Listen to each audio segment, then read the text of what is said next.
지난 2월과 6월에 걸쳐 보도했던 일본 활어차, 그리고 일본 수산물에 대한 보도에 이어 해외에서 들여오는 활 어패류의 폐기 처리나 검역이 제대로 이루어지고 있는지에 대해 당사 취재진이 집중 취재에 나섰습니다.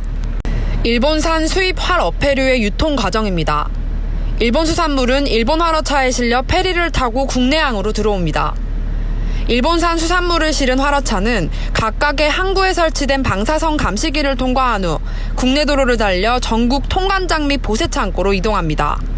도착한 후 수입 수산물은 식약처, 해수부, 관세청의 검사를 거친 후 국내로 반입되게 되는데, 그 과정에서 활어차를 통해 통관장 및 보세 창고로 운반되던 활 어패류가 도착 전 신선도를 잃어 폐기 처리해야 되는 경우도 빈번하게 발생합니다. 수입 수산물들의 폐기는 유통되는 수산물의 관리만큼이나 중요한 사안이지만 현 관리 시스템에는 문제가 있어 보였습니다. 올해 4월과 5월 통관 전 수입 폐류가 폐기되어 쌓여 있는 장면입니다. 쌓여 있는 조개는 내용물이 없는 빈 껍질입니다. 사진이 촬영된 보세 창고의 관계자는 조개의 상품 가치가 없어 폐기 처리한 것이라고 설명했습니다. 하지만 상품 가치가 없어 폐기 처리를 했다는 조개의 내용물은 감쪽같이 사라지고 빈 껍데기만 덩그러니 남아있는 부분에 대해 당사 취재진은 의문점을 가졌습니다. 정확한 검사를 거치지 않고 세관 절차도 거치지 않은 상품을 폐기물로 신고한 후 다른 경로로 유통시킬 수도 있다는 의문을 가진 겁니다. 만일 해당 내용물들이 2차 가공식품의 재료로 사용될 경우 아무도 모르게 완벽한 상품으로 둔갑하는 상황 또한 충분히 생길 수 있다는 겁니다. 당사 취재진은 위와 같은 사항에 대한 대비책은 없는지 알아보기 위해 지난 5월 28일 부산세관에 정보 공개를 요청했습니다. 하지만 문의한 결과 황당한 결과를 전달받았습니다. 당사 취재진이 촬영했던 폐기된 폐류는 지난 4월에 촬영됐습니다. 그러나 6월에 받은 정보공개 통지서에서는 올해 폐기된 활 어패류가 없다고 명시되어 있던 겁니다.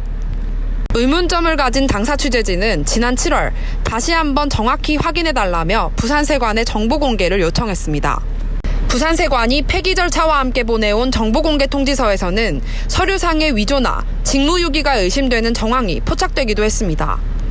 관세법 160조에 따르면 폐 어패류 폐기 절차는 업체에서 폐기 신청을 한 후 세관에서 폐기 승인이 내려지고 세관이나 검역소 입회하에 폐기 진행 후 폐기 완료를 보고하는 형식으로 진행됩니다. 사진 속 폐류는 일본산으로 표기된 폐류지만 폐기 신청 세부 내역에는 3월에 신청된 중국산 폐류뿐입니다. 이 내용이 사실이라면 통관장 관계자나 부산세관 둘 중 한 기관은 허위 사실을 만들어 공문서를 위조하고 있다는 의혹이 제기될 수밖에 없는 상황입니다. 뿐만 아니라 부산세관에서 전달받은 정보공개 통지서에 의하면 지난 2018년 10월 24일에 입항된 폐류가 2019년 3월 10일에 폐기 신청이 되어 있다고 적혀 있습니다. 신선도가 생명인 폐류 21톤의 양이 5개월 동안 유통 대기 상태에 있다가 폐기되었다는 것은 누가 봐도 의심스러운 내용이 아닐 수가 없습니다. 서류상의 내용이 거짓으로 표기되었는지 아니면 부산세관의 업무에 큰 허점이 있는지 의혹이 제기되는 상황입니다. 국민의 건강과 직결된 이번 일본 활 어패류 수입 문제, 이제는 바로잡아야 할 때입니다. 이상 영남 연합뉴스였습니다.